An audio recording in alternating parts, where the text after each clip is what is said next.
umaga po sa ating lahat. Pwede pong batiin ninyo yung mga katabi ninyo ng good morning. Sabihin nyo sa kanila kasi ako ay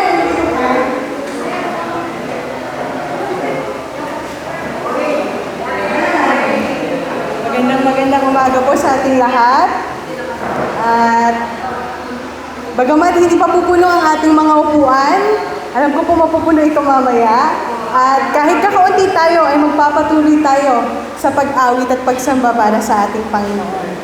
So ngayong umaga po, bilang panimula po, anyayahan ko po ang lahat na tayo po ay kanya-kanyang manalangin.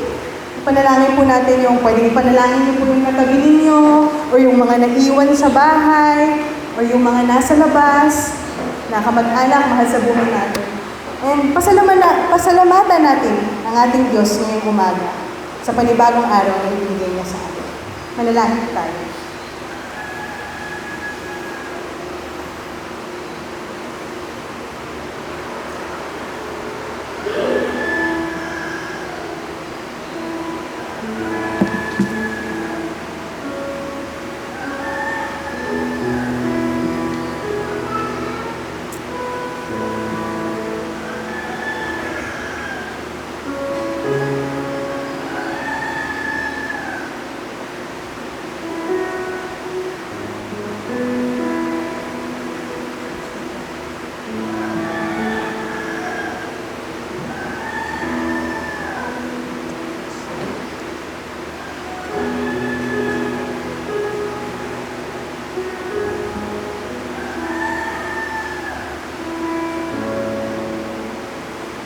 Ama namin Diyos, na makapangyarihan sa lahat, mapagdangi, walang katulad, at lubos na iniibig, kumakalinga sa amin. Salamat po sa panibagong araw na binigay mo sa amin. Salamat sa pagising sa amin to experience your grace, to witness your beauty, Lord God. Salamat po dahil talagang hindi ka po nagbabago. Hindi po nababago yung pag-ibig ninyo sa amin. Pag-ibig na unconditional. Ikaw na aming Diyos na puno ng habag at biyaya para sa aming lahat. Maging sa mga panahon, Panginoon, na kami ay may pagkukulang, may mga kamalian na nakasasakit sa iyo, Panginoon. Patawarin niyo po kami. Linisin mo ang aming mga puso, ang aming isipan, Lord God. Talagang mamuhay kami na naayon sa iyong nais, Panginoon, at namumuhay na nagbibigay ng glory sa iyo, Lord, sa lahat ng aming ginagawa. Tulungan mo kami, Panginoon, na palaging tumakbo palayo sa mga tukso. Tulungan mo kami na maging matapat din sa iyo sa lahat ng pagkakataon. And Lord God, this morning, nawa po ikaw yung aming maging focus sa aming pagsamba ngayong umaga. Nawa talagang ikaw po yung aming mga maitaas sa aming mga awitin. Ikaw yung aming mabigyan ng glory, Lord, dahil you deserve all the glory and praise, Lord God. You are worthy sa lahat ng iyong Panginoon. Kami po ay aawit, kami ay sasamba sa iyo, Panginoon, hindi dahil sa aming nararamdaman, kundi dahil kung sino ka, Panginoon, aming Diyos at tagapagligtas. Maraming salamat, Lord God. Inaalay namin ang araw na ito sa iyo, Lord. In Jesus' mighty name we pray. Amen. Sa Psalm 23 verses 1 to 3 po, pwede po bang sabay-sabay natin basahin? 1, 2, 3 po. Yahweh ang aking pastor, hindi ako magkukulang. Pinapahintay niya ako sa luntiang pastulan at inaakay niya sa tahimik na batasan. Pinapanumbalik ang aking kalakasan at pinapagnubayan niya sa tamang daan upang aking parangalan ang kanyang pangalan. The God that we worship is a God who is full of mercy and grace. At tunay na siya ay sapat para sa ating lahat. Amen po ba? He doesn't just meet our needs, Sa katunayan, ine-exceed pa po niya, hindi po ba? At sa kahit anong season ng ating buhay, in the highs and lows, we have a reason to worship. And this morning, let us declare and itaas natin yung ating shepherd na yun, yung ating pastol na hindi kailanman nagkukulang sa atin. Magsitayo po tayo lahat, umawi tayo sa kanya.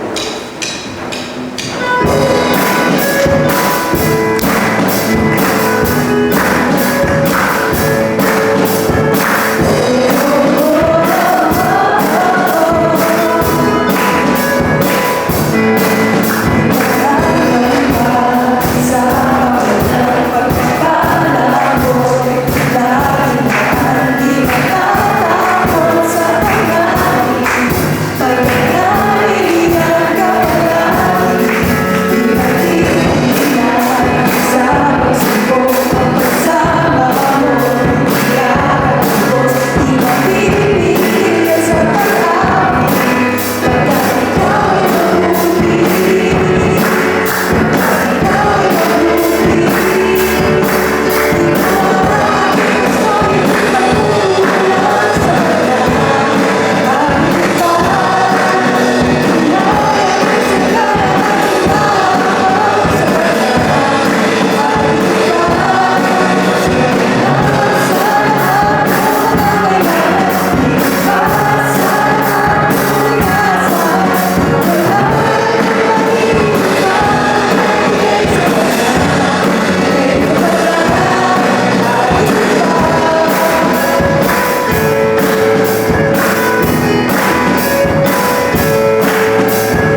Ano man po ang season natin, siya ay mabuti. At patuloy tayong umawit para sa Kanya.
Sama-sama po tayong manalangin sa Panginoon.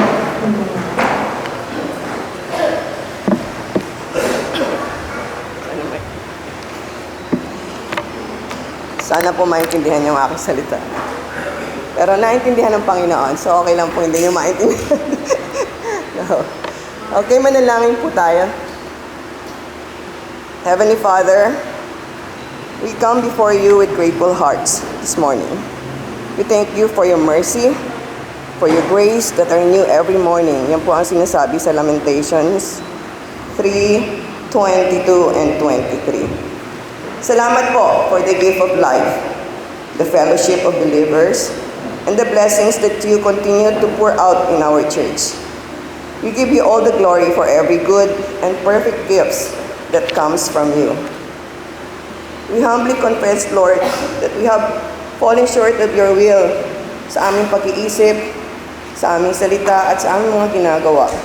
Patawarin mo po kami, Panginoon, sa mga times that we fail to love one another and for the times that we place other things above you. Forgive us, O God. Thank you for your forgiveness and for your unconditional love for each and every one of us here this morning. Sa umagang ito, ay tinataas ko po ang mga pangangailangan ng aming iglesia. I-provide mo po ang lahat ng pangangailangan ng bawat miyembro, be it sa financial, sa kanilang mga trabaho. Bigyan mo po ng mga trabaho ang walang mga trabaho, Panginoon Diyos. At bigyan mo po ng kaluguran sa puso yung mga trabaho na maging kontento sila sa kanilang mga ginagawa. Gawin nila yung best nila for your glory, O God. Ingatan mo rin po ang mga estudyante at ang mga nagtatrabaho sa kanilang pagpasok at sa kanilang pag-uwi. Ang dalangin ko rin po ay maging matapat kaming lahat sa pagbibigay ng aming ikapo at sa paggamit din ng mga finances dito sa aming iglesia. Tulungan mo po kami at gabayan sa mga bagay na ito, Panginoon Diyos. Tinataas ko rin po, Panginoon Diyos, ang mga may sakit. Padaluyin mo po ang inyong mapagpagaling na kapangyarihan sa bawat isa sa amin at pagalingin kami sa aming mga nararamdaman. Dalangin ko rin po na hindi lang po ang aming mga katawan ang inyong pinapagaling, pati na rin po ang aming mga espiritu, O God. Hayaan po na lumago kami sa aming pagkilala sa inyo, sa mga ginagawa naming meditations tuwing umaga, sa pag-attend namin ng mga Bible studies, at sa pakikipag-fellowship namin sa aming mga kapatiran. Yun po ang dalangin namin, ang lumago kami sa aming pagkakilala sa inyo. Tinataas ko rin po, Panginoon Diyos, sa umagang ito ang mga ministeryo ng aming iglesia. Ang preaching ministry, Panginoon, ang mga tao, mga kalalakihan at isang babae na ipinapahayag ang inyong salita sa amin tuwing linggo. Tulungan mo po sila, Panginoon Diyos. Ingatan mo rin po sila at gabayan sa paghahanda ng kanilang mga ipinipreach tuwing linggo, Panginoon Diyos. Nawa po ito yung una-una sa kanila, maisabuhay nila upang kami mga nakikinig ay magawa din po ito. Gawin po silang magandang witness sa aming Panginoon Diyos. Inataas ko rin po ang mga kabataan. Lord, marami po kaming kabataan. Ang dalangin po namin, Panginoon Diyos, ay magkaroon sila ng pure heart, Panginoon Diyos. Linisin po ang kanilang mga puso. Make their hearts free from sinfulness, Panginoon Diyos, na marami ngayon dahil marami pong mga temptation sa mundo sa panahon ngayon. Hayaan po na ang mga puso nila ay unahin kayo at palaging ilagay ang inyong salita sa kanilang mga puso at sa lahat ng mga ginagawa nila. Tinataas ko po ang mga bata na uma-attend ng mga Sunday school. Nawa nga po yung mga lessons na ibabahagi ng mga teachers sa kanila tuwing ikalawang linggo ay manatili sa kanilang puso. Maalala nila ito at sa kanilang paglaki ay maunawaan nila na talagang mahalaga ang pagsamba at ang pagsunod sa inyo. Tinataas ko rin po, Panginoon Diyos, ang praise and worship. Nawa nga po, Panginoon Diyos, yung mga umaawit, tumutugtog, at yung nangunguna dito sa unahan ay maging magandang witness din sa amin. Madala kami, mailapit kami sa inyo tuwing linggo, Panginoon Diyos. Gabayan mo po sila sa pagpili ng mga awitin at sa kanilang mga pananalangin dito sa harapan, Panginoon Diyos. Marami kaming DJs and Bible study sa iba't ibang lugar, Panginoon Diyos. Kanahin ko po na gabayan mo ang mga coordinator, mga facilitator, upang maigad din niya yung mga uma-attend at maging mas makilala kayo namin sa pamagitan ng mga discipleship at saka DJs na ito, Panginoon Diyos. Marami pong nagdiwang ng kaarawan itong buwan na ito. Dinadalangin ko, Panginoon Diyos, na patuloy mo silang gagabayan, patuloy mo silang i-bless sa mga bagay na kailangan nila sa araw-araw. At ang dalangin ko po sa kanila, Espiritu rin magpatuloy sila sa pagbabasa ng inyong salita at magpatuloy sila sa pagsunod sa inyong mga salita. Maraming salamat po na sa buhay na ibinigay mo sa kanila itong nakaraang taon at sa susunod pang mga taon. Lord, kahabagan mo rin po ang aming bansa. Masyadong magulo ngayon. Right now, Panginoon Diyos, maraming mga nagtitipon-tipon upang ipakita yung kanilang hindi pagkagusto sa ginagawa, sa corruption ng mga nasa gobyerno. Tulungan mo po na ito'y maging maayos, maging mapayapa, Panginoon Diyos. At talagang kaawaan mo ang aming bansa na makarecover sa mga corruption na ito, Panginoon Diyos. Marami rin pong calamities na dumarating sa aming bansa. Nawa nga po, Panginoon Diyos, ay spare mo na rin po kami sa mga calamities na ito. At sa mga naapektuhan ng mga calamities, Panginoon Diyos, ang dalangin ko po ay dumating sa kanila yung tulong na kinakailangan nila. Finances at saka yung mga material na kailangan nila sa kanilang buhay. At hindi lang yung Panginoon Diyos, sana ito rin po yung panahon na kilalanin nila kayo sa kanilang buhay. Tanggapin nila kayo sa kanilang buhay bilang nag-iisang Diyos at tagapagligtas dahil hindi naman po na nababase sa aming karanasan ng pagkakilala sa inyo, Panginoon Diyos. Nawa nga po ay ibigay din nila ang kanilang buhay sa inyo upang maging mas magaan ang pagtanggap nila sa mga problema at kahirapan na kanilang nararanasan. Lord, even itong mundo na inyong nilikha, napakagulo na, Panginoon Diyos. Maraming mga labanan sa iba't ibang lugar, maraming kaguluhan sa iba't ibang lugar, at even dito sa aming bansa, may mga kaguluhan, Panginoon Diyos. May mga patayan, may mga pagtatalo-talo ng kanilang mga kagustuhan, gusto nilang masunod ang kanilang mga kagustuhan. Lord, tulungan mo po kami na may ayos ang mga ito, Panginoon Diyos. Ang isang tao na sumusunod sa inyo ay malaking bagay, Panginoon Diyos. Dahil kung magiging isipan namin ay sumunod kami sa inyong salita, at may isip namin lahat iyon, lahat po kami ay susunod sa inyo at magiging maayos ang mundo na aming tinitirahan ngayon. Maraming salamat, Panginoon Diyos, na ang lahat ng ito ay pwede namin itaas sa inyo.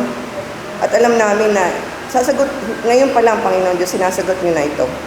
Maraming salamat dahil sa inyong panahon at kung ano po maging sagot ninyo ay nag-yield kami dito, Panginoon Diyos. Nagpapakailalim kami sa inyong kapangyarihan dahil kayo ang nakakaalam ng lahat. Salamat, Lord, for you are our Father, our friend, our healer, at lahat-lahat na, Panginoon Diyos. You fill our lives. Wala na po kaming kailangan iba talaga. Kayo lang, Panginoon Diyos, ay sapat na. Tulad ng sinabi ng awitin kanina. Kayo lang, Panginoon Diyos, ay sapat na. Kaya ang lahat ng ito, Panginoon Diyos, ay tinataas namin na may pasasalamat at pagpupuri sa inyo sa umagang ito. Sa pangalan ng Jesus.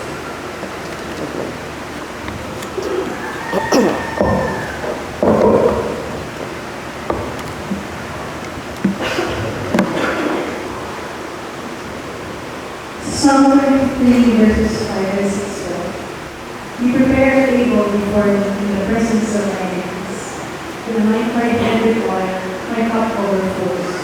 Surely your goodness and love will follow me all the days of my life, and I will dwell in the house of the Lord forever.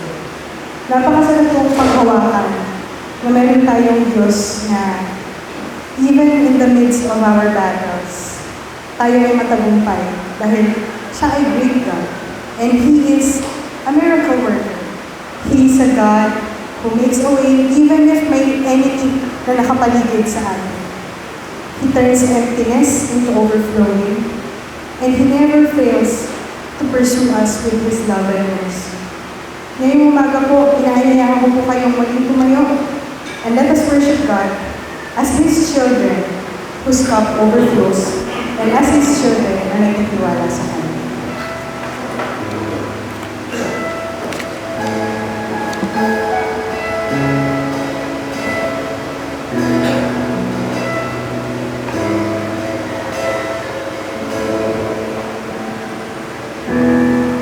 When I walk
Ika'y kasama namin sa lahat ng pagkakataon. When we go through the storm, through the valleys, Lord God, alam namin that you are with us. And patuloy kaming aawit, patuloy namin ihahayag na ikaw ang aming kalinga at sandigan. Ialay namin lahat ng papuri sa iyo, Panginoon.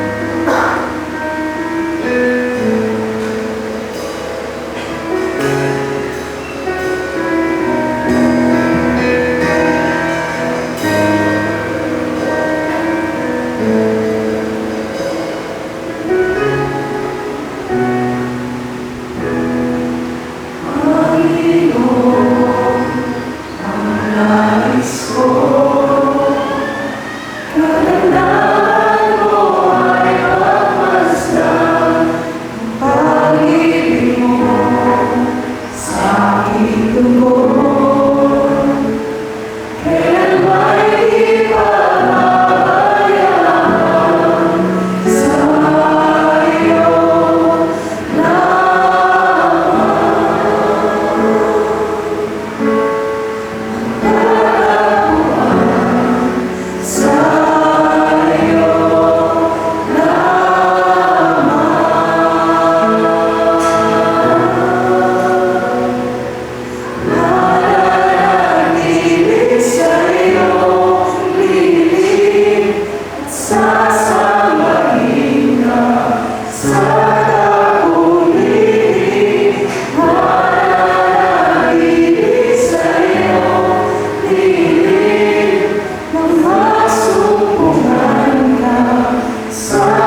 Diyos mula pa noong panahon nila Abraham ay parehong Diyos na meron kami ngayon.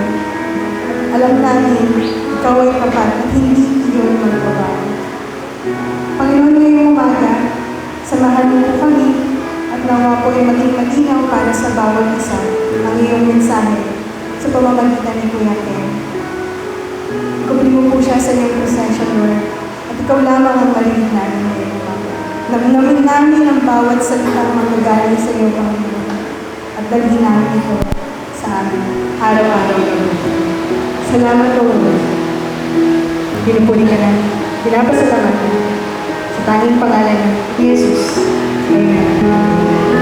Palakpakan po natin ang ating Diyos. Ay, ito na rin po ba? So, ito po sa pinagay para sa mensahe kayo.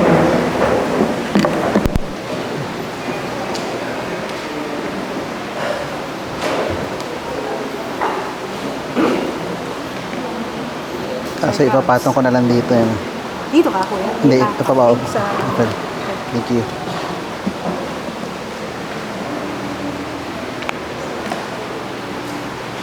Ano siya?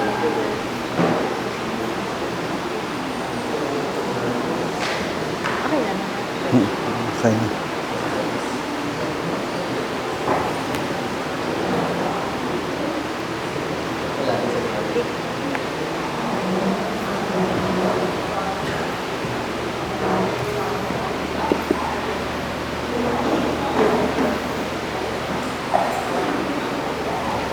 Ayan, magandang umaga po sa ating lahat. Tingnan nyo nga po yung katabi nyo at sabihin mo, mas maganda ka pa sa umaga. Ayan. Parang hindi naniniwala. Ayaw maniwala. Pero mabuti ang Panginoon. Amen po ba? Sapat na nga yung yung praise and worship. Uwi na tayo. Nandun na lahat eh. Pero tunay nga po isang pribilehiyo muli na tumayo sa inyong harapan para po maghatid ng mensahin ng Panginoon. Mabuti ang Lord, hindi umuulan ngayon. Pero bukas daw, may bagyo. Okay, but anyway, sige. Kaya ganyan yung picture ko eh. Today, September 21, sineselebrate ni Jason at ni James at ni Jonas ang birthday nila. Diba? Pero diba, sa kasaysayan po, ang September 21 sa Pilipinas, deklarasyon ng martial law. Yan. Hindi pa po ako buhay ng panahon na yan.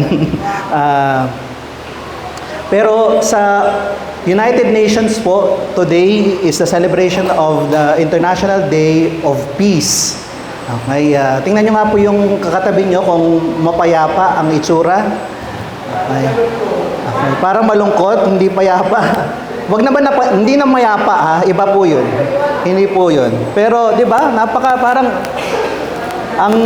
yung contrast no, okay, martial law, kapayapaan, ang nangyayari po sa mundo natin ay punong-puno po tayo ng mga krisis. Pansinin niyo po, ngayong araw meron pong 1 trillion. Okay, peso rally tayo no. At hindi lamang po 'yun. Maraming bansa katulad sa Indonesia ang nauna na lumaban sa korupsyon. May mga kilos protesta po doon noong mga nakaraang linggo. Sa Nepal din po, grabe yung sa Nepal. No? Okay, sinusunog yung bahay, tinatapon yung mga tao. No? At sino nga bang hindi magagalit no? Pag nalaman mo nagbabayad ka ng buwis. No? Kung nagtatrabaho po tayo, no? 25% po ang mataas po 25% po yung income tax plus pa po yun sa iba pa po nating binabayaran. Pero isipin nyo po, no, napupunta lamang sa iilang tao at hindi sa benepisyo ng nakakarami. At tunay nga nakakagalit po, no. Bukod po dyan, marami pong turmoil sa buong mundo po. Nandiyan pa rin yung gera sa Ukraine saka sa Russia. No, sa Gaza, no, inaatake na ng Israel ang Gaza muli, no. Inatake din ng Israel ang Qatar dahil kanilang tinira yung yung mga taga-Hamas. At syempre po yung gun violence po sa United States at alam po natin ay mayroon pong may namatay po doon na particular na tao at nagko-cause po yun ng division sa political division sa Amerika ngayon. So talagang medyo magulo po no ang mundo, no? Kung gigising tayo nang ito po yung nangyayari sa mundo, pero sa mga sarili po nating buhay ay meron din tayong mga krising pinagdadaanan, hindi po ba? Malapit na yung bayaran ng tuition fee, tama ba? Nandiyan din po yung mga may sakit, may mga pinapanalangin nating may sakit, mga iba pa pong problema na Panginoon lamang ang nakakaalam sa ating mga buhay. So, ngayong umaga po, no, hindi naman yung puro krisis na yung pag-uusapan natin, pero paano nga ba tayo dapat tumugon bilang mga mananampalataya ni Kristo sa panahon ng krisis? At yan po ang pagbubulay-bulayan natin ngayong umaga. At bago po lahat, inaanyahan ko po ang lahat na tumayo at basahin po natin ang talata natin ngayong umaga. Galing po sa Aklat ng Mga Gawa, chapter 12, verses 1 to 17. Ang gagawin po natin, responsive reading. Mauna po ako. Yung naka-highlight po, kayo po ang magbabasa. At sa panghuli po, yung naka-underline, sabay-sabay po natin babasahin. Malinaw po ba yung instruction? Pag hindi sumunod, bawas sa grade. Joke lang po. Sige po, Acts chapter 12, verses 1 to 17. About the time Herod the king laid violent hands on some who belonged to the church. And when he saw that it pleased the Jews, he proceeded to arrest Peter also. This was during the days of the unleavened bread.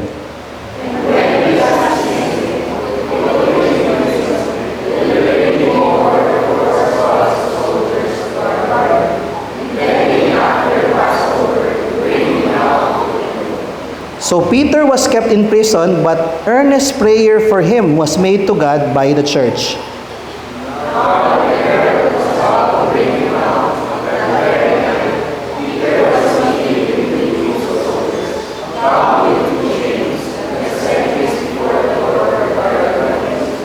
And behold, an angel of the Lord stood next to him, and a light shone in the cell. He struck Peter on the side and woke him, saying, "Get up quickly." And the chains fell off his hands.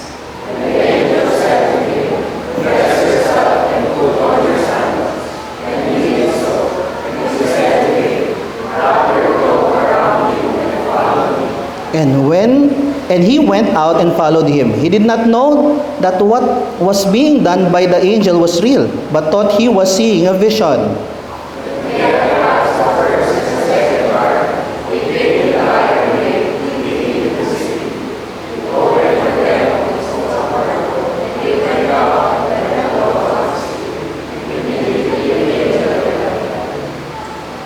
When Peter came to himself, he said, "Now I am sure that the Lord has sent his angel and rescued me from the hand of Herod and from all that the Jewish people were expecting."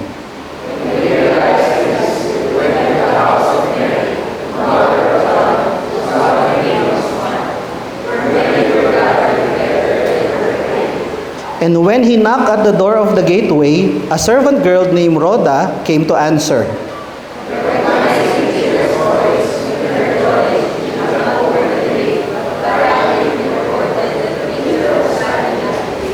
They said to her, "You are out of your mind." But she insisted that it was so, and they kept saying, "It is his angel."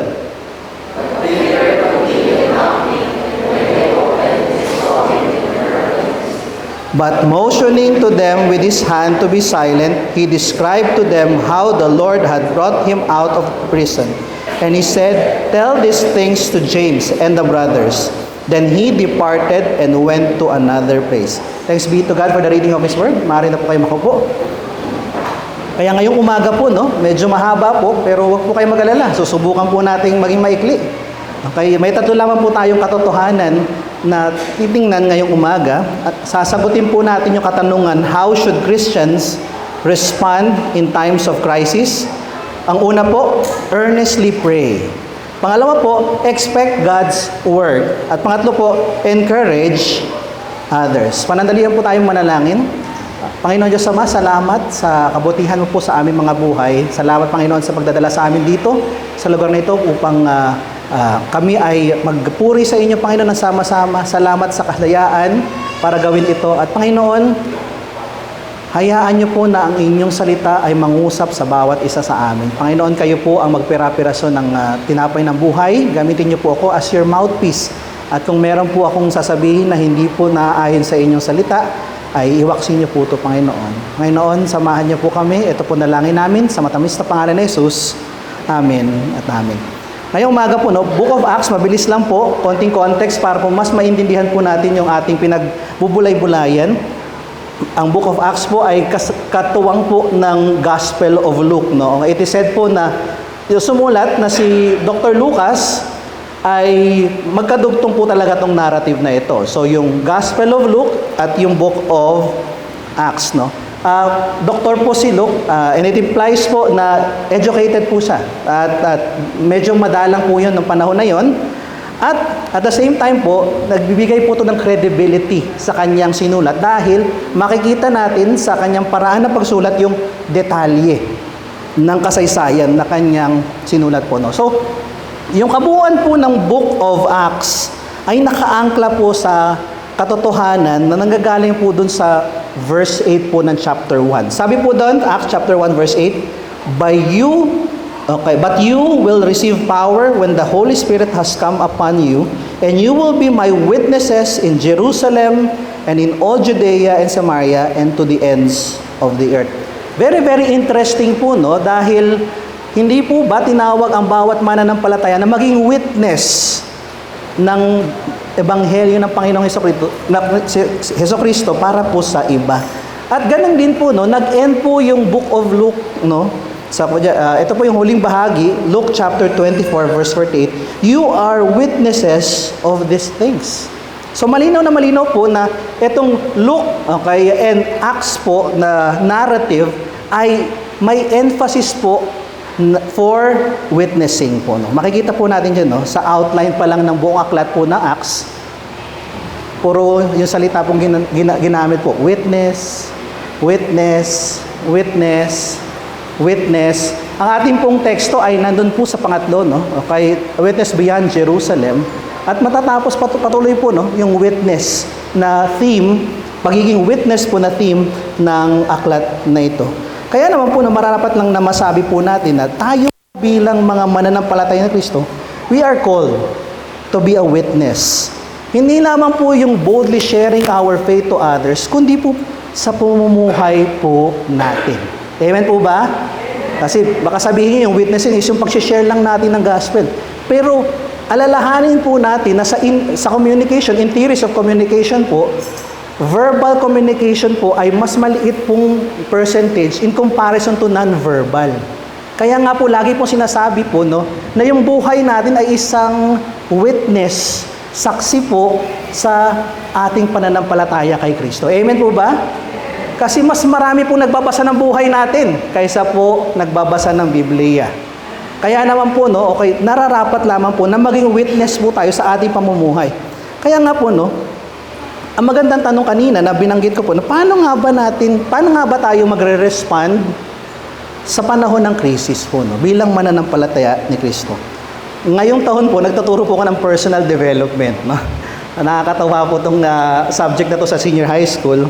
Sabi ko, psychology subject lang naman to eh. Pero nakakatawa din yung mga themes na pinag-aaralan namin. No? At kasama po dun yung emotional regulation. At lagi ko po nire-remind yung mga estudyante ko. Kasi lagi po sila, yung mga bata po, kahit senior high school na yan, very, very reactive po yan. Kunyari, class, test tomorrow. Ha? Akala mo naman, nagunaw na yung mundo, magpapatest lang naman ako. Diba? Gulat na gulat, kala mo naman, Sir, no. Sabi ko, ang OA nyo minsan magpapatest lang ako Pero lagi ko sinisilang nire-remind, emotional regulation. Regulate mo yung emotions mo. Hinay, kalma ka lang. Okay, pero pag tinignan po natin yung psychology, ito po yung mga responses na meron tayo. Meron po tayong fight or flight response. Okay, nakita ko po yung isang clip po ni Sheldon, young Sheldon. Tapos, umaalis siya kasi nga may sipon yung teacher niya. So, matching yung teacher niya. Kanya, parang, okay, alis na ako. Tapos, pagdating niya sa detention, yung detention teacher, may mas makati din ang yung lalamunan. Sabi niya, no, umalis din siya. So, sinabi nga, this is my flight response. Okay, to a situation. Hindi siya lumalaban, kundi tumatakas siya. Meron po, according sa psychology nito, hindi na tayo masyado mag-aano ng mga lesson namin sa psychology, sa PERDEV, no? Meron din tayong defense mechanism. No, ito yung mga reaction natin kapag tayo po ay napupunta sa isang sitwasyon na hindi natin inaasahan. At meron din po tayong tinatawag na reaction or response. Pag sinabi mong reaction, ito yung immediate na reaction natin. Yung response, yung parang kumakalma ka muna, tapos nag-iisip ka muna bago ka tumugon sa isang bagay. So, marami po, no, bilang human being, no, okay, marami po tayong paraan kung paano po tayo mag-respond. Pero ang katanungan po na gusto natin sagutin ay, paano nga ba dapat ideally mag-respond ang isang mananampalataya ni Kristo, no? So, bago po tayo magpatuloy, no, tignan lang po natin yung konteksto ng bahagi ng talata na ating pinagbubulay-bulayan ngayong araw. Sabi po sa Acts chapter 12 verses 1 to 4 lang to. About the time Herod the king laid violent hands on some of who belonged to the church, he killed James the brother of John with a sword, and he saw that it pleased the Jews. He proceeded to arrest Peter also. This was during the days of the unleavened bread, and when he had seized him, he put him in prison, delivering him over to 4 squads of soldiers to guard him, intending after the Passover to bring him out to the people. Ngayon, dinidetermine po natin sa narrative yung krisis. Kasi makikita po natin yung magiging response ng mga mananampalataya sa krisis. Kasi ito yung krisis. Pinatay si James. Hindi naman si James na kapatid natin dito, no? Pero si James ay pinatay po. At ngayon si Peter kinulong. At malamang po ay papatay. So tingnan po natin yung response nila. So sasagutin po natin yung katanungan, how should Christians respond in times of crisis? Yung una po ay earnestly pray. Sabihin nyo nga po, pray. Ayan. Yan yung po unang bagay na magiging respond po ng mga Kristiyano sa panahon ng krisis. So nakita po natin yung violence, no? Nakita na po natin yun sa passage. So ngayon po, no, pwede naman maging reaction po ng mga mananampalataya ay mag-panic. Hala, pinatay na si James. Hinuli na si Peter. Pero 'di ba, kayo po, ano po yung magiging reaction niyo kung ganito po yung kalagayan, no? Okay, pwede naman yung mga binanggit ko po yung magiging reaction, pero sila po, ang ginawa po nila, sila po ay nanalangin. Makikita po natin yun sa talata immediately. No? Sabi po sa Acts chapter 12 verse 5, so Peter was kept in prison, but earnest prayer for him was made to God by, hindi lang po individuals, by the church. No, so maganda po tanungin sagutin natin yung katanungan na ano nga ba yung earnest, kasi 'di ba English terminology. Kasi tinitingnan ko rin po yung Greek equivalent, yun din naman po yung English translation. Medyo malapit naman po yung translation. Sabi po sa Merriam-Webster Dictionary, earnest means it is characterized by or proceeding from an intense and serious state of mind. Sabi po sa Cambridge Dictionary, in a serious and determined way, often without humor. So talagang seryosong panalangin. No? Minsan po pag tinatanong ko mga estudyante, oh, how many times do you pray? 3 times a day, sir. Oh, alam ko na, breakfast, lunch, dinner. No? Kasi minsan ganyan na lang tayo manalangin, no? Parang routinary and dutiful na parang, oh, kailangan ko mag-pray. Pero ito, makikita natin sa pagkakataon na to, yung panalangin ay earnest, talagang mataimtim, no? Yan po yung translation na ginamit po ng mabuting malitang Biblia, no? Taimtim na nanalangin sa Diyos para sa Kanya. Sino nga ba si Peter? Baka kasi yun yung tanong din natin, no? Kaya si Peter po, si James muna, yung pinatay, si James ay brother ni John. Si Peter po ay kinukonsider, isa sa mga disipulo ng Panginoong Jesucristo at leader po ng church, no? Kaya nakita po natin talagang hindi po ito nakakatuwang scenario po, no? Talagang krisis to. May pinatay, may kinulong. Okay, kayo po kapag mayroon po kayong kamag-anak na pinatay or kinulong, ano po yung mararamdamin ninyo? Hindi po ba? So, ganun po yung sitwasyon po ng mga mananampalataya ng panahon ngayon. Pero, sila po ay nanalangin. No? So, di ba, pag dumadaan po tayo sa matinding pangangailangan, sa krisis nga po, no, yung mga kinakatakutan natin mga pangyayari, nananalangin talaga tayo ng taimtim, no? Pwede naman po na ang mga mananampalataya ay ang immediate response nila ay umipila kasi hinuli eh. Punta na lang ako sa mga otoridad. Uy, pakawalan niyo po 'yan. Wala naman po siyang ginagawang masama. Pwede naman sila magturuan ng hindi kasalanan mo 'yan kaya siya nakita eh. Hindi po ba? Pwede yung mga possible na mga responses po ng mga mananampalataya. Interestingly po na in the Old Testament, makikita po natin na medyo ganyan po yung response ng mga Israelita when they came out of Egypt. No? Umalis po sila sa Egypto, hindi po ba dumaan sila sa krisis? Uy, walang tubig, wala kaming makain. Hala, andyan na yung mga kalaban. Ano yung lagi nilang response? Bakit kasi pinaalis nyo pa kami dito sa Egypt eh? Nagreklamo sila. Wala kami, nauuhaw na kami. Init-init sa deserto. Wala kaming makain. Puro na lang ito yung kinakain. Nasaan na yung karne? O di ba? Puro reklamo po, no? At pwede rin pong maging response yan ng kahit sino po sa atin. Kahit sinong mananampalataya ni Kristo. Isipin niyo po, bayan na ng Diyos yun, Israel. Pero ang response nila ay reklamo sila ng reklamo. Pero po, ang iglesia ng Diyos, no? Okay, noong mga panahon nito, na kinakaharap nila yung krisis ng pagkakulong ni Peter, sila po ay nanalangin. Ito po ay pagpapakita ng pananampalataya nila sa Diyos. Ngayon, pagbulay-bulayin po natin sa ating mga sarili ngayon, tayo po ba ay nananalangin kapag tayo po ay humaharap sa krisis? O nag-iisip na tayo agad ng magiging solusyon natin, pansarili nating kakayahan, gagamitin ng pansariling kakayahan para po solusyonan ng mga bagay? Today po, nabanggit ko na kanina yung 1 trillion peso protest march today. At talaga namang nakakagalit, no? Yung nakikita mo yung corruption sa bansa natin. At narapat lamang, no? I think wala naman pong sinasabi sa Biblia na hindi tayo pwedeng magprotesta at sabihin sa otoridad na mali yan. Kasi duty po natin bilang salt and light ang i-call out yung kasamaan po sa mundo. Pero ang tanong ko po sa bawat isa sa atin, kailan po yung instance na talagang umiyak tayo sa Panginoon dahil sa pangyayari sa bansa natin at nanalangin tayo? Ngayon, more than yung pagpunta natin sa mga protesta o pakikiisa natin sa mga nagpo-protesta, kailan po yung huling beses na talagang lumuhod tayo, umiyak tayo sa Panginoon dahil sa nangyayari pong kasamaan sa bansa natin?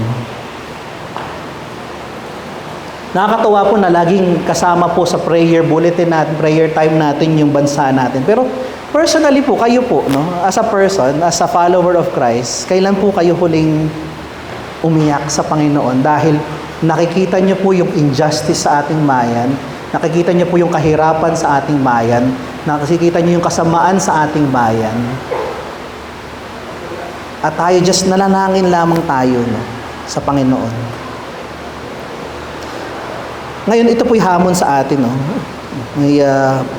Malamang iisipin natin, bakit nga ba panalangin, no? Okay, yung unang ginawa ng mga mananampalataya para po kay Peter o sa panahon ng krisis na kinakaharap nila. Dahil po, pag tinignan niyo po yung buong aklat po na Acts, it is not only a book full of the actions of followers of Christ, but more so, their prayers. They prayed po. Tinignan ko po yung buong aklat ng Acts, kung ilang beses po, no? Okay, maraming beses na nanalangin sila. Nanalangin sila bago sila mag-umpisa ng gagawin nila. Nung hindi nila alam yung gagawin nila, nanalangin sila. Pag pinapersecute sila, nanalangin sila. Nung sumasamba sila, nanalangin po sila. Nung magbimisyon na sila, nanalangin po sila. Nung dumadaan po sila sa pagsubok, nanalangin po sila. Nung kinulong po sila, nanalangin po sila. Recorded po yan. Yan po yung hamon ko. Tingnan niyo po yung buong Book of Acts. Talagang makikita niyo po na bago po kumilos ang mga mananampalataya ng panahon na yun, nanalangin po muna sila. Ito po ay bahagi ng kanilang witness. They pray first, no? Before doing anything. Ito po ay bahagi ng kanilang lifestyle. Ngayon po, yan po yung hamon sa atin, no? Ang unang tugon po dapat natin sa krisis ay manalangin ng mataimpim.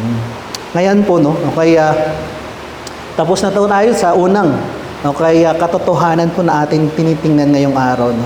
At ito mo some reflection po for all of us.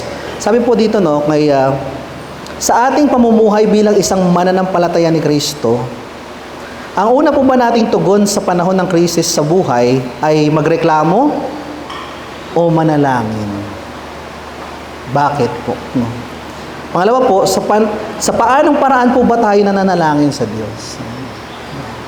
Tandaan po natin, when we face a crisis, first and foremost, pray. Okay. Sabihin niyo po sa katabi niyo, pray.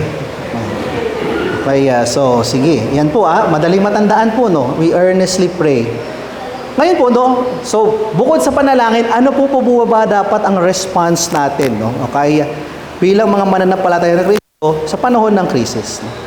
Ngalaw po ay, we expect God's work. Sabihin nyo nga po, God's work. Ayan So, madaling matandaan pray, God's work, no? Kaya, kung titingnan po natin, no, ang buong Biblia po, pag ating binasa ay punong-puno po ng mga kasaysayan ng pagkilos ng Panginoon sa buhay ng mga tao, mga individual na tao, sa mga bayan, at sa buong mundo. At kung titingnan po natin yung systematic theology, hindi naman tayo masyadong magpapunta doon. Pero meron na po may term doon na ginagamit, yung salvation history. Pag sinabi natin salvation history, ito po yung kasaysayan kung paano po kumilos ang Diyos mula nung umpisa pa lang para mailigtas na tayo. Amen po ba, no? Okay, so hindi lamang one event yun na dumating ang Panginoon sa Kristo at yun na, yan yung kaligtasan. Hindi po. Nagsimula pa yun sa pinakauna pa po. By salvation history po. It reveals God's saving plan, and yung peak po or climax ay nung panahon po ng Panginoon Hesus Kristo. Kaya naman po, no, dapat lamang po bilang mananampalataya ni Kristo, we expect God to work. Okay? Sa buhay natin, sa bayan natin, at sa buong mundo. Pero madalas mo nakakalimutan natin. No? So, bilang teacher po, no, minsan pag tinitingnan ko yung estudyante, tigas naman ang ulo nito. Kulit-kulit nito, ayaw makinig sa akin. Ulit-ulit, sabi ko, paulit-ulit tayo. Sasabihin ko lang, where your ID? Yes, sir. Pagtingin mo na naman, hindi pa rin nakasuot ng ID. No? Tuloy-tuloy, may ganyan ako mga estudyante. No? Ang kulit. Pero minsan, sabi ko, wala na siguro itong pag-asa. Magagawa kami, nagde-deliberation kami sa conduct grade. Sabi ko, parang wala na itong pag-asa, hindi na ito nagbago. Para estudyante ko ito, grade 10 pa ito pero ganyan pa rin siya, hindi pa rin siya grade 12 na, hindi pa rin nagbabago. Pero ang totoo po niyan, minsan nakakalimot po tayo. Ako din po, bilang teacher, nakakalimot na hindi pa naman po tapos ang Panginoon sa tao nito Hindi pa naman tapos ang Panginoon sa atin. And who am I to judge others for that? Sabi nga po, we are all works in progress and God is not finished with all of us yet. Kaya naman po, dapat meron po tayong expectation. No? Kaya expectation po na kikilos ang Panginoon sa buhay ng individual na mga tao, sa bayan natin at sa mundo. Amen po ba? Amen. Parang ayaw nyo. Sige po. No? Pero ito po yung katotohanan Talaga namang kumikilos ang Panginoon. Sabi nga po, pag tinignan niyo po yung Acts, chapter 12, verses 6 to 16, binasa na po natin ito kanina. Di ba? Isa po itong miracle. Isipin niyo na lang po, 4 na squadrons yung nagbabantay, naka-chain po, sa preso po ng panahon na yun, yung paa po ang ichine-chain. At yung chain po ay nakadugtong doon sa guard. Isipin niyo po, wala talagang kawala. Kahit sinong yung tatakas doon, imagine mo, nakakulong ka na, naka-chain ka pa sa isang gwardiya, no? Paano ka tatakas niyan? Pero 'di ba, nanalangin ng mga mananampalataya, nanalangin ng iglesia, Tapos, kumilos sa Panginoon. Nagsugo siya ng anghel. Nakawala po si Peter. Pero, pag tinignan po natin yung susunod na bahagi po ng narrative, no, nakita natin, si Peter. Okay, si Peter, bigla siyang, akala ko panaginip, isang vision, akala ko vision yun. Tapos ngayon, katotohanan na pa, nakalabas na pala ako. Okay, tapos nananalangin pa yung mga mananampalataya. So, maganda pong tingnan, no, ano po ba yung naging response nila? No? Patuloy kasi, di ba, nag-pray sila. Ngayon po na sumagot na ang Panginoon sa panalangin, ano nga po yung naging response nila? Si Peter po, pag ninignan niya po yung response niya, nakakatuwa, no? Sabi niya po dito, when Peter, sa Acts chapter 12, verses 11 to 12, when Peter came to himself, no, natauhan na siya, he said, "Now I am sure that the Lord has sent His angel and rescued me from the hand of Herod and from that the Jewish people were expecting." Immediately po, inacknowledge niya na kumilos ang Panginoon. Diba? Grabe po yun, no? Yung response niya, parang na siya, gawa ito ng Panginoon. Inacknowledge na agad na ang Diyos ay kumilos. Yun yung expectant attitude na dapat meron po tayo. Nananalangin pa lang tayo, we expect already God to work. No? Kaya, iyan po yung ibig sabihin ng pagkakaroon po ng pananampalataya sa Panginoon. Ano? Praying and believing that God is working for our good. Okay, kaya naman po, no, as much as dapat po tayong mga mananampalataya ay maging mapanalangin. Ayan, no, natatang twister ako. Tapos na yung buwan ng wika, natatang twister pa ako. Prayerful ay dapat po we are also expectant. Kasi tingnan niyo po, no, i-analyze niyo minsan yung prayers na po natin. No? Minsan ba nagpe-pray lang tayo just for the sake na pinag-pray lang natin? Or are we expecting God to answer those prayers according to His goodwill and plan for our lives? No? So dapat tayo po bilang people of faith, no, we have faith in God, kaya nga po tayo nananalangin sa Kanya, at nananampalataya tayo na tutugon siya sa mga panalangin na yun. No? Tingnan naman po, yan po yung kay Peter, no? Matututo tayo na he acknowledged immediately that it was God who was working. Ngayon po, no, tingnan naman natin yung response ng mga believers, no? Sabi po dito, when si Peter yan, and he knocked at the door of the gateway, a servant girl named Rhoda came to answer. Recognizing Peter's voice, in her joy, she did not open the gate, but ran in and reported that Peter was standing at the gate. No? Makulit din to si Rhoda, no? Tuwan-tuwa na siya, Hindi naman niya binuksan man lang yung pintuan, ano? Talagang, nandun si Peter sa labas. Kung ako yung nandun, bakit di mo binuksan, di ba? So, di ko alam kung ano tumatakbo sa isip ni Rhoda, pero very, very interesting kasi pinangalanan pa siya, no? Kaya, tapos, yun nga, binalita niya, tapos sabi ng mga nananalangin ng mga mananampalataya doon, no? Nababaliw ka na ata, no? Okay. You're out of your mind. Diba? Imagine mo, nagpe-pray sila, pero they were not expectant. They were not expecting. Kaya nga hindi sila niniwala kay Rhoda, But she kept insisting that it was so. And they kept saying, ito pa, tingnan nyo, yung mga mananampalataya nun, nanalangin nga, pero di mo nag-expect. Hindi naniwala. Yung anghel niya lang yun. Baka narinig mo lang yun. O sa atin sa Pilipino, guni-guni mo lang yun. Okay, baka narinig mo lang yung kala mo, narinig mo yung boses niya, no? But when they opened, they saw him and were amazed. Sometimes ganyan po tayo, no? We lack such faith. We don't expect God to answer our prayers. They were unaware na sumagot na yung Panginoong Hesukristo, no? Sa kanilang panalangin. Nandiyan na ako, imagine mo, kung makakatok na sa pintuan mo, kayong nananalangin pa lang sila, sumagot na yung Panginoon. Nandiyan na. Nagulat sila, no? Pero di ba, kung iisipin niyo, ito yung naging response nila, no? Okay, quite a contrast kay Peter. Si Peter, i-acknowledge, ang Panginoon to. Sila, They were not expecting na sasagot. Nag-pray lang sila, pero hindi sila expect na, oh, malamang patay na yan si Peter, papatay na yan eh. Okay, matutulad na yan kay James. Hindi ko naman po sinasabi, at hindi rin po sinasabi ng Biblia na maging positive thinking lang tayo, na dapat laging positive yung isipin natin, no? Pero dapat faith thinking. Kasi po dapat pag tayo po ay nananalangin, gayahin po natin yung panalangin ng Panginoon sa Kristo. Not my will, but your will be done. May expectation, pero sinasabi mo sa Panginoon, oh, I'm aligning myself to you, Lord. Ito yung pinapanalangin ko, pero Lord, i-align niyo po ang buhay ko, ang panalangin ko, sa gusto ninyo. Marami po tayong mga account sa Biblia kung saan na ang Diyos ay kumikilos at sumasagot sa panalangin. Naalala ko po, no, kaya po may ano dyan, x-ray dyan. Naalala ko po, 2014, nagkaroon po ako ng kidney stones.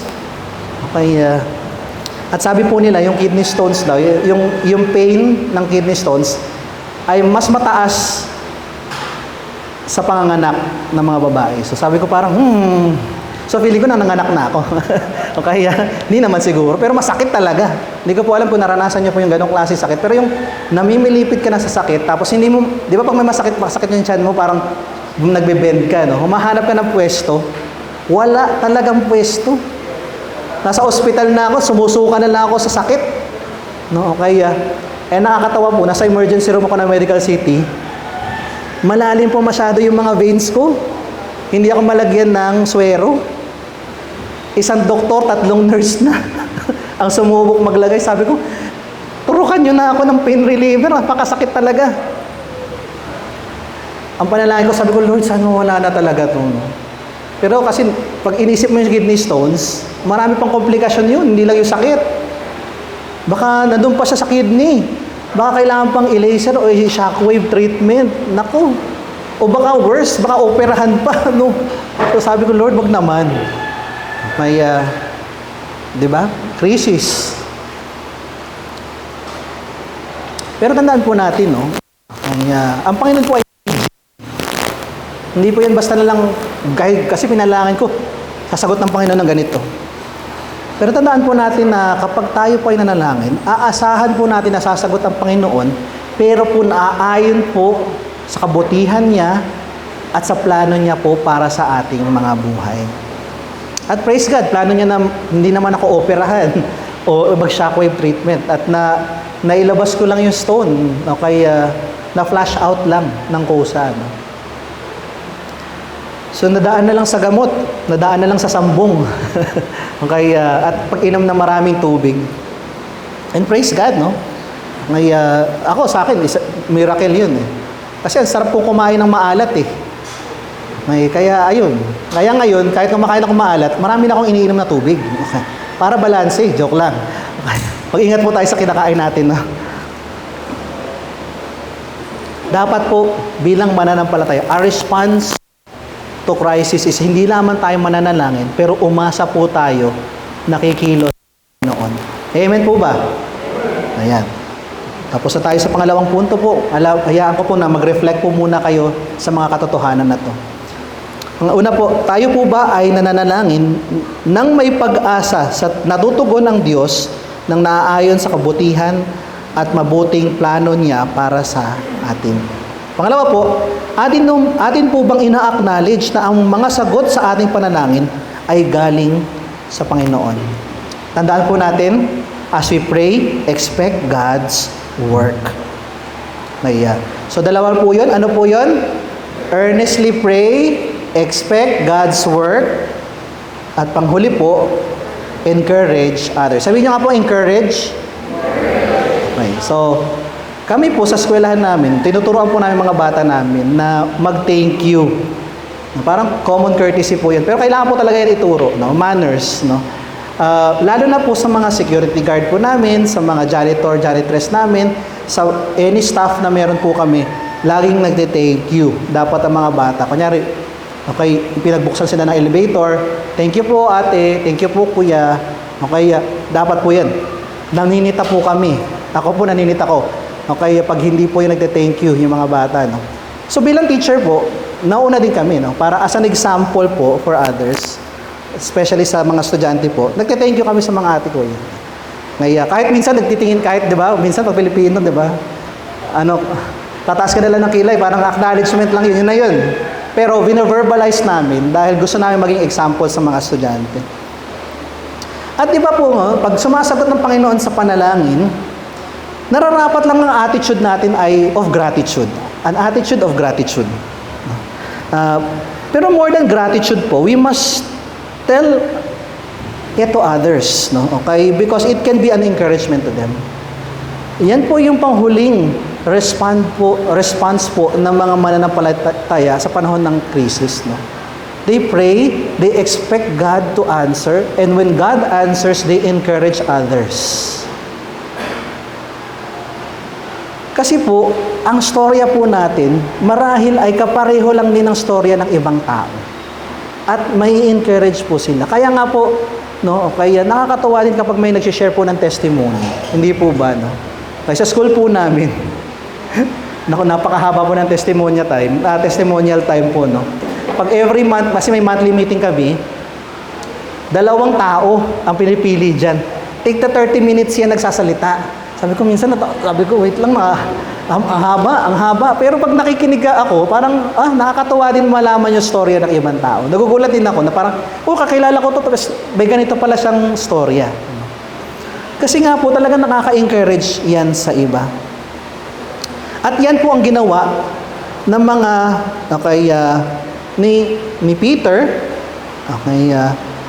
at ng mga mananampalataya sa iglesia. Sabi po sa verse 17 po ng Acts 12, but motioning to them with his hand to be silent, he described to them how the Lord had brought him out of the prison. And he said, tell these things to James and to the brothers. Then he departed and went to another place. Maganda po to, no? Sabi niya, no? Parang, quiet kayo, ha? Okay, baka kasi marinig tayo, ang lakas-lakas ng mga boses ninyo, tuwan-tuwa kayo, no? Pero tas kinuwento niya yung mga nangyari. Di ba, witnessing na yan, pagbibigay na ng testimony yun, kung paano kumilos ang Panginoon. Na-encourage na yung mga believers kasi narinig yung kwento. Tapos sabi niya, kwento niyo pa to kay James. Hindi po binuhay si James dito na pinatay, ha? Kasi di ba kanina po nauna nakita na James, was killed by the sword. Hindi po ito yung same na James. Ibang James po ito. This is the James, brother of Jesus. Kanina po, James, brother of John. Just to avoid confusion po. Kasi baka magulat tayo na kanina sa verse 1, pinatay na Tapos biglang ikikwento kay James. Paano nangyari yun? Ano? So, sige po. No? So, tingnan po natin yun. No? Kaya napakaganda po nung narrative na to doon. No? Kasi di ba may kasabihan nga po tayong testing becomes a testimony. The test becomes a testimony. Pag nakakaranas po ng crisis ang mananampalataya or ng trials, nagiging testimony po yan. At si Henry Nouwen po, kung hindi niyo po kilala, ay isang psychologist po, no? Pero isa Dutch priest also. Pero napakaganda ng mga sulat po niya. At isa po sa mga classic na libro niya po is yung The Wounded Healer. Ito po yan, no? The Wounded Healer. At sabi niya po, yung hamon niya po is that, how can we put our woundedness in the service of others? Kasi all of us are broken people. Lahat po tayo nakaranas ng krisis na buhay. Hindi po ba? Tama po ba? Sino po dito hindi pa nakakaranas ng krisis?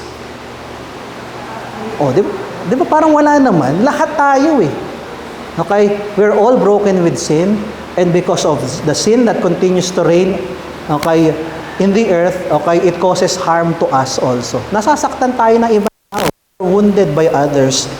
Pero sabi niya po, no, kaya po ang ganda po ng title ng libro, The Wounded Healer, that we can encourage others to heal because we can relate to them, no? Our own woundedness in the service of others. Ako po sa mga estudyante ko po, hindi po ko nahihiya na magsabi ng mga flaws, at mga pinagdadaanan ko sa buhay. Alam niyo po kung bakit? Kasi po, maaari ito ay makatulong din sa kanila. Kasi baka makarelate din sila doon Okay? Kaya pansinin niyo po yung mga kwento ko sa pulpito, puro mga kwento ko sa buhay. Kasi baka maging encouragement din po sa inyo eh.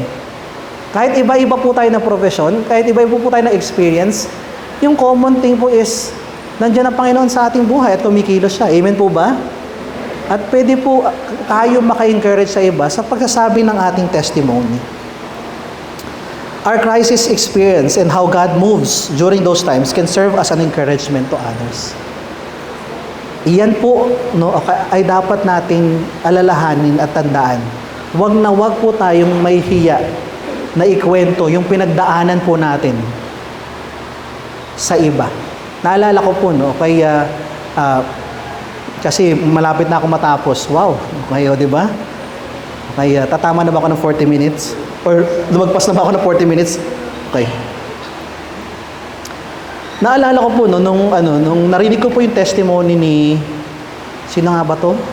Baka nakalimutan ko po yung pangalan, ano? Okay, sino yung yung anak ni Pastor Peter Tanchi? Si Joy, ayan, si Joy. Okay, bumili ako ng libro niya nung Why Does a Good God Allow Rape? Tapos sabi ko nung binabasa ko, grabe. Sabi ko binabasa ko pala parang ako na yung nanglulumo eh. Pero nasa na siya ngayon? Hindi niya hinayaan yung isang pangyayari sa kanyang buhay na hamakin siya, kundi ginawa niya itong instrumento para maghatid pa po ng encouragement sa ibang tao. Hindi po pagkakamali ang mga nangyayari sa ating buhay. Hindi rin po gusto ng Diyos na may masamang nangyayari sa ating mga buhay. Pero anong magagawa natin? Nasa mundo tayo ng punong-puno ng kasamaan at kasalanan. Kaya makakaranas po tayo ng mga hindi magagandang mga bagay. Pero kayang-kaya pong gamitin ng Panginoon yun para maging encouragement para sa iba. Amen po ba? Kaya po, mag-reflect po tayo, Ano-ano po ba yung mga karanasan na meron tayo? At kung saan po nakita natin ang pagsagip at pagtulong ng Diyos sa ating mga buhay na pwede po nating ibahagi sa mga kapatid natin sa pananampalataya para maging encouragement sa kanila. For sure, meron po tayo ng mga yan. Ang tanong po ay, binabahagi po ba natin ito? Bakit? O bakit hindi? Tandaan po natin, how can we put our woundedness in the service of others? Ayan, tapos na ako, 11 o'clock pa lang. O, di ba? How should Christians respond in times of crisis? Madali po, Kaya nga po naglagay ako ng parang maliit na title dyan, para mas mabilis matandaan. The ease of Christians in times of crisis. Parang play of words po yan. Parang easy, Ease. Okay? Maalis ang ating mga burden. To ease. The ease of Christians in times of crisis. Earnestly pray to God. Expect God's work and encourage others. At bilang pagtatapos po, hayaan niyo po na ipakita ko po yung pinakamabuting example po ng paggawa nito. Ang buhay po ng ating Panginoong Jesucristo. Sa Book of Luke po, makikita po natin sa Garden of Gethsemane, He prayed more earnestly. At alam po natin sa buhay ng Panginoong Jesucristo, lagi po siyang nananalangin. Bago po siya magsimula, kapag humaharap siya sa krisis, at ito po, grabe pong krisis to kasi ipapako na siya sa krus, huhulihin na siya, ipapako na siya sa krus. And He prayed. And He expected God to work. Kaya He knows that He's doing God's work and God, is working. Kaya nga po nagpadala ng anghel ng Panginoon para i-comfort siya, to strengthen him, to do His will, God's will. At nung muli po siyang nabuhay into the road of Emmaus, He encouraged those who were discouraged. Sabi po dyan sa Luke 24:26-20, Was it not necessary that the Christ should suffer these things and enter into His glory? And beginning with Moses and all the prophets, He interpreted them in all the scriptures, the things concerning Himself. At yun po may kausap po siya. At in-encourage na po. Sa pamamagitan ng pagkikwento po nung bakit kailangan mag-suffer ng Mesiyas. at narito na siya ulit. Magugulat na lang sila eh. Siya pala ang Panginoong Jesucristo. Yan po ang pinakamagandang halimbawa po ng pagtugon po bilang isang mananampalataya ni Kristo. Dahil ang Panginoon mismo natin ginawa iyon. Manalangin po tayo. Panginoon, salamat dahil alam po namin na sa pamumuhay namin sa mundong ito ay haharap kami sa problema, sa mga krisis ng buhay. At Panginoon, we are to expect this. Pero salamat Panginoon dahil binigyan mo po kami ng mga halimbawa kung paano dapat tumugon. Panginoon, tulungan mo po kaming to earnestly pray when we face crisis. And as we pray, Lord God, we expect your work. And Father, also, as we expect you to work in our lives, help us to be an encouragement to others.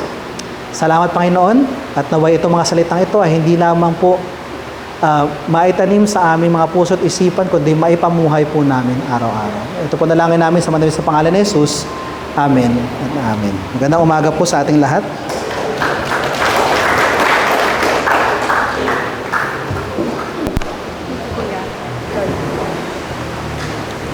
Salamat sa Diyos sa kanyang mensahe ngayong umaga. And nawa lahat po tayo ay may will live out yung faith na nagniningning sa lahat, na may boldness at meron tayong assurance na ang ating Diyos ay faithful sa atin. Pagdating po ng ating panambahan, ating offering. And as we prepare to give, let us be reminded na kapag tayo ay nagbibigay, we acknowledge that lahat ng meron tayo ay nagmumula sa Diyos. At nagtitiwala tayo na siya ang magpo-provide para sa lahat ng ating pangangailangan. May our offering be an expression of gratitude, faith, and love towards God. Sige po, ikot po ni na Elizabeth and Hannah ang ating offering.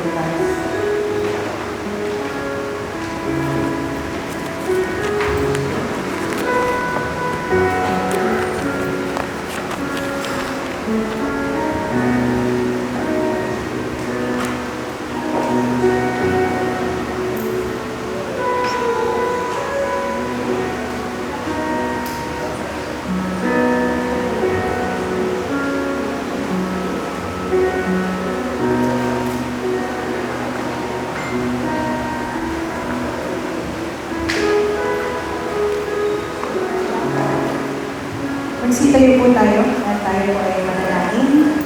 Manalangin Diyos na ang pangyarihan sa lahat. Maraming salamat po sa katapatan mo sa lahat ng aspeto ng aming mga buhay. At binabalik po namin lahat ng kaloob na ito sa iyo, Panginoon. Tulungan mo kami na maging tapat sa pagbibigay ng kaloob sa iyo, Panginoon. Dahil lahat ng ito ay nagmumula mo sa iyo. Wala na ba? Tulungan mo rin kami na magamit ito sa ikalalaw ng iyong iglesia at sa mga gawain pagdating sa Lord of God. Salamat, Panginoon. Binabalik namin lahat ng papuri sa iyo, Diyos. In Jesus' name. Amen. Sinuha po tayo lahat. Ngayong umaga po ay isang espesyal na araw dito para sa lahat. Dahil ngayong araw po ay kikilalanin po natin ang 10 taon na serbisyo ng ating church caretaker dito sa Lord of Life. Tawagin ko po si Elder Len para magkanagawa.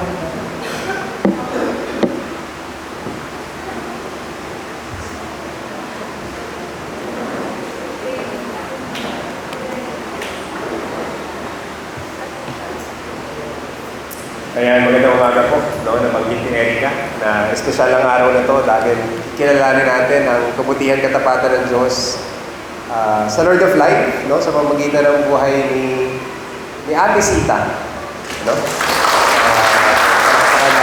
Tawagin natin si Ate Sita sa harap. Si Ate Sita po ay bago maging caretaker ng Lord of Life, ay naging kapitbahay muna ng Lord of Life dito sa Bacanting Lote sa kabila. So, dinala talaga siya ng Diyos sa atin o sa ating pamilya. Eventually, naging caretaker siya na Lord of Life. Bihira nating makita po si Ate Sita sa harapan, pero maraming nangyayari sa ating iglesia na behind the scenes andun si Ate Sita. Darating tayo every Sunday, maayos yung ating lugar ng panambahan, no? Dahil gabi pa lang, naglilinis na si Ate Sita kasama ng kanyang pamilya. Madalas sa ating mga fellowship, bababa tayo para kakain na lang, no? Dahil si Ate Sita yung naganda. Kahit po sa ating mga meeting, no? Nakaayos yung ating pupuntahan dahil inayos yun ni Ate Sita. Pero higit pa doon yung ginagawa ni Ate Sita para sa atin.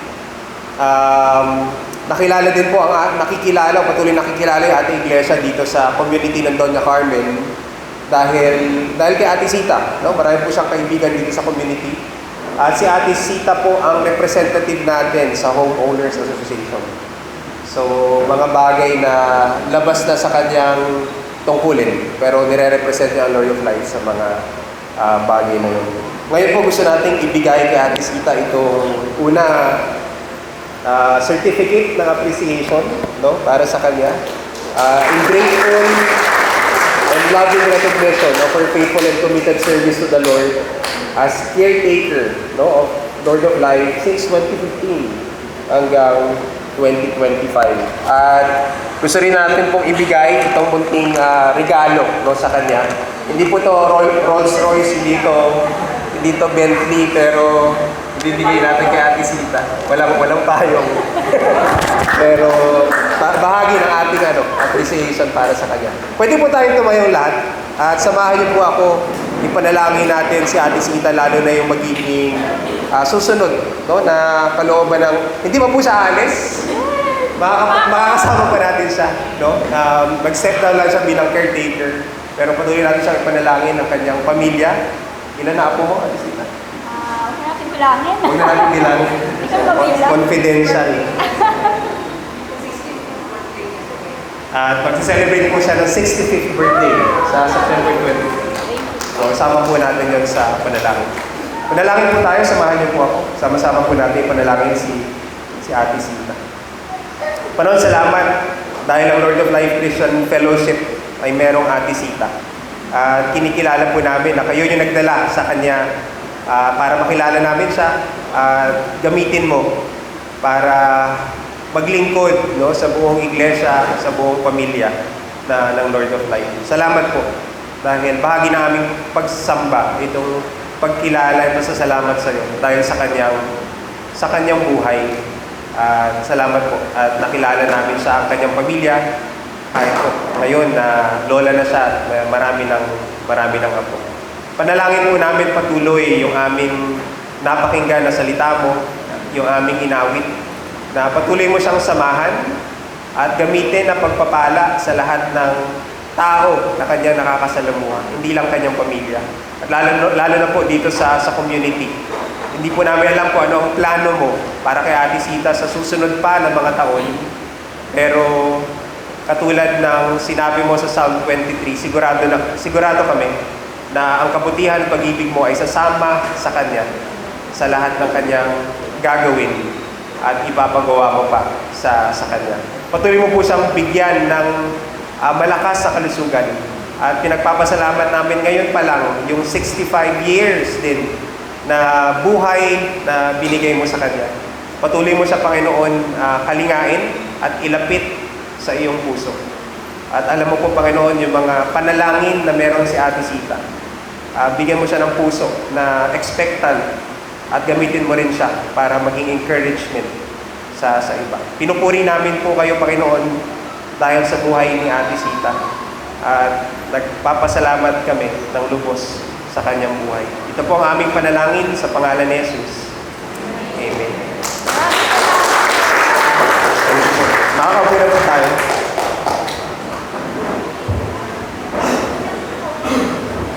Salamat, Ate Sita. Ngayong umaga rin po ay tawagin ko po si Deacon Laila para po mag-report ng ating financial statement as of August 2024.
Maraming salamat po sa transparency ng council. Gusto po natin yan.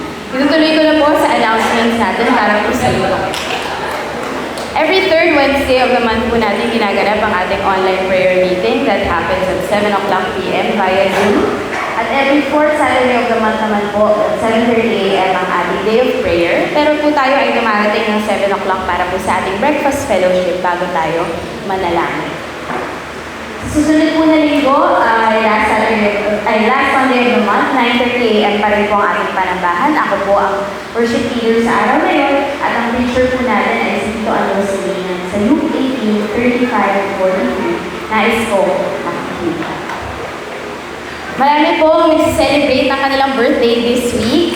At ngayong araw na ito ay birthday po ni James, ni Jason, at saka ni Jonas. Saan ito ba si Jonas? Wala si Jonas ngayon. Pero yan, ito po sila nag-celebrate. Pagdating po ng September 23, yun nga po ay mag-celebrate si Ate Sita ng kanyang 65th birthday. At sa September 27 naman po ay birthday ni Kuya Mark. Ayan po. So marami po tayong celebrate ng birthday. Kahapon rin po ay birthday ni Rico na hindi natin nabati last week. So mamaya po batiin po natin silang lahat. Pero ngayon po ay ulitan natin sila ng happy birthday to you. Happy birthday to you. Happy birthday, happy birthday. Happy birthday to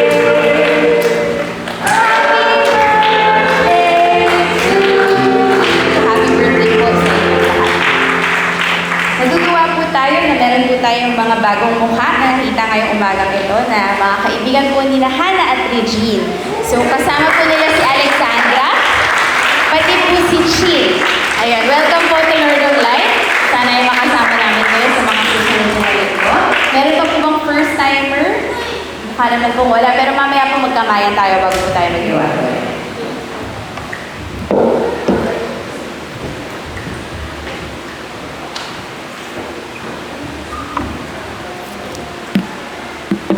Magsisilay po tayo. Salamat po muli, Panginoon Diyos, kung paano mo kami paalalahanan, kung paano kami dapat mag-respond sa krisis namin buhay. Lord, alam namin na ang krisis ay bahagi ng buhay namin. Malalagpasan namin ito dahil kay Kristo na kasama namin. Salamat sa katuwanan ng ito, Panginoon Diyos, na maging kami masigasig sa pananalangin. Ay ang aming panalangin ay pakikipag-usap sa inyo dahil kayo ang Diyos na nagagalak sa aming pagsambit sa mga nararamdaman namin at dinaramdaman namin sa buhay. Dahil kayo ang Diyos na nakikinig at nalalaman, hindi pa man namin sinasabi ng mga problema o krisis sa aming buhay. Dapat lang po kami maging may attitude na maging positive po, Panginoon Diyos, at maging responsive, Panginoon Diyos, sa mga ipinapanalangin namin. Dahil yung po yung dapat, Panginoon Diyos, at hindi lang pa yung dito dapat nakikita sa aming buhay, Panginoon Diyos, bilang yung alagad, kung paano kami dapat kumilos dahil kami po yung testimony ninyo, Panginoon Diyos, sa buhay na ginagawa namin upang sa mga nakakakita ay alam nila na nasa amin kayo, Panginoon Diyos, at tumugunon sa Ebanghelyo. Salamat sa katotohanan na ito, Panginoon Diyos. Napatuloy din namin, Panginoon, dinadalangin ang iyong mga lingkod na nagbabahagi ng salita ni Panginoon Diyos, tulad ni Hilda, ni Len, si Melba, at saka si Babat pag muna nasa ibang dako ng salamat, Panginoon Diyos, na kami maging kabahagi, Panginoon Diyos, bilang isang iglesia. Salamat, Panginoon Diyos, sa iyong buhay na pwede rin namin tularan.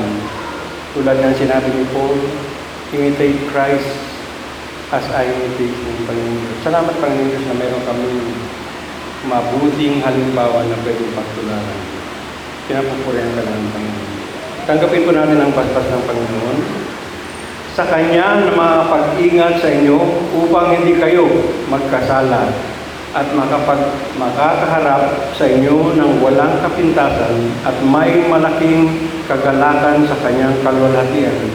Sa iisang Diyos na ating tagapagligtas sa pamamagitan ni Jesucristo na Panginoon natin, sa Kanya ang kapurihan, karangalan, kalwalhatian at kapangyarihan mula pa noon una, ngayon at magpasakailanman. Amen. Manatili po tayo nakatayo para sa closing song. Bago po tayo magbatian at pupunta sa ating mga kanya-kanyang lakad ngayong umaga, ay muli po nating awitan ang ating Diyos na sapat na at higit pa sa ating mga buhay.